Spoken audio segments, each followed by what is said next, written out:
So I've seen some people cooking up a chuck roast. So they say these things are just as good as a New York strip or maybe a ribeye. I don't know. Let's find out. I'll show you exactly what we did and what the results were.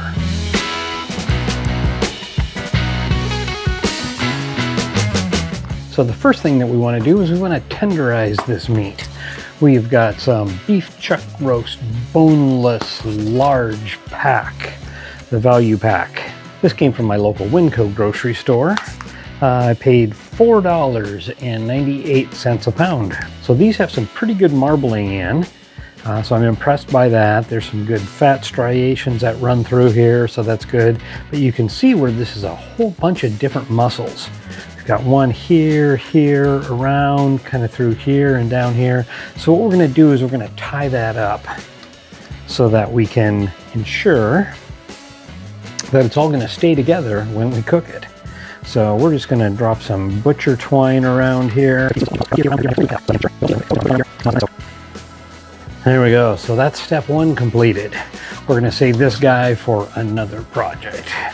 The next thing that we want to do is we want to tenderize it. So I've got two different tools to do that. One is this tenderizer. Just bought it off of Amazon. Sharp little spikes there, and what we want to do is just really kind of punch that thing pretty good. I'm going to turn it over.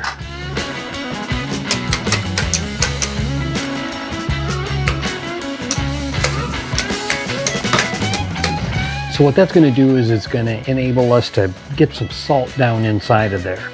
So we're going to start out with a little bit of kosher salt, put it on here, and we're going to let this sit inside of our refrigerator for about 24 hours. It's going to be uncovered.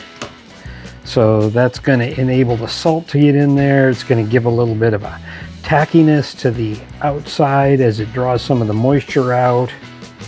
A little more over here on the sides. So that's all we need to do for this first part. And after about 24 hours, we're going to put that on the smoker.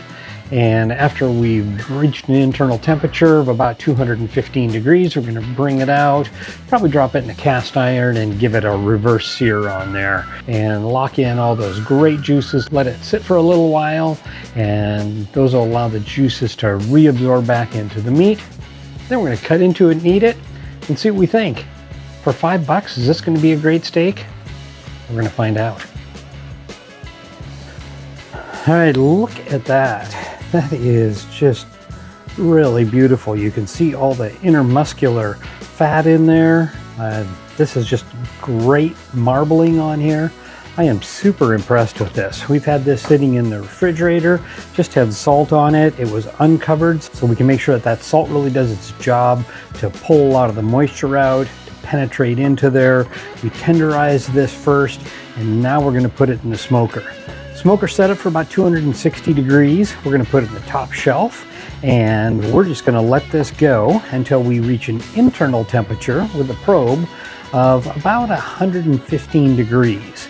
At that point, we're gonna bring it out. We're gonna put it on cast iron. That's gonna be heated up with a little bit of butter in there and finish it off to give it a nice sear on the outside. Then we're gonna cut into it and see how wonderful that is after we rest it. So here we go. Now it's going to take a little nap inside here.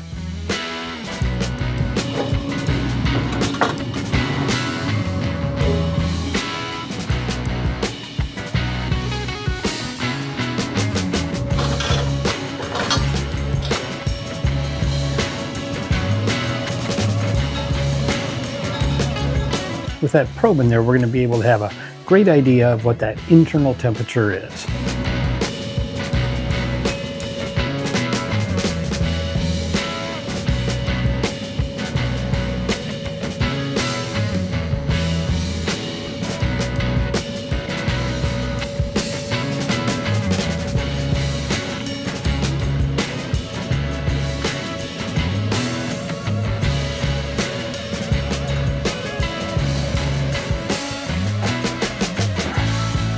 Oh, that is just a beautiful piece of meat right there.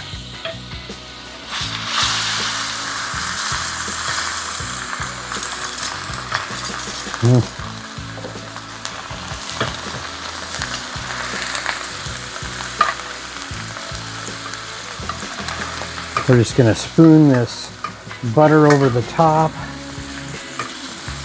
That'll help to cook it as well. It'll sear on that side. We're going to turn it over. I did add a little bit of pepper and also some garlic powder onto this in the cooking.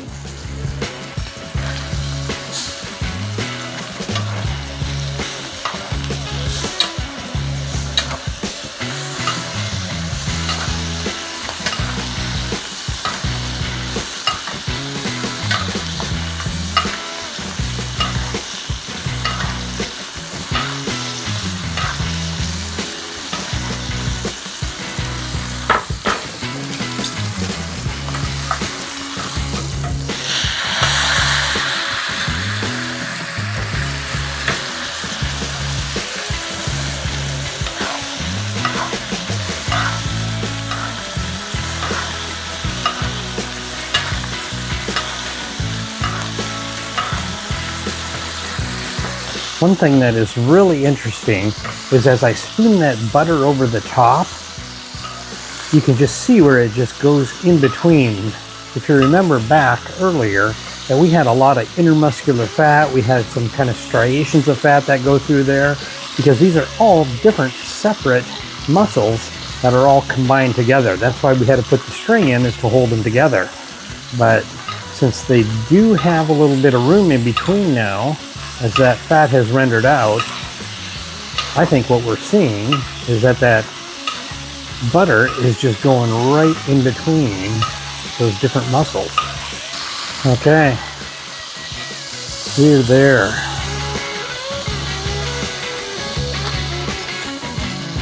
That is a beautiful looking steak.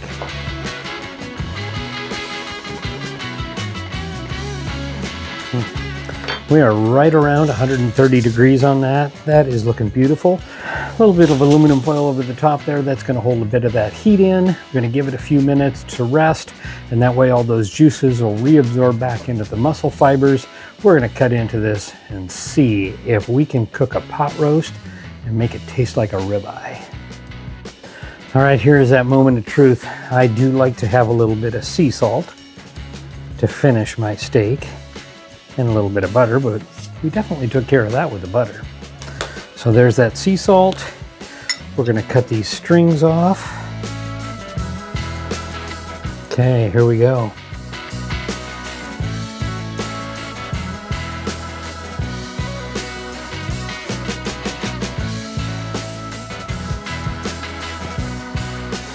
A little bit of the end piece here.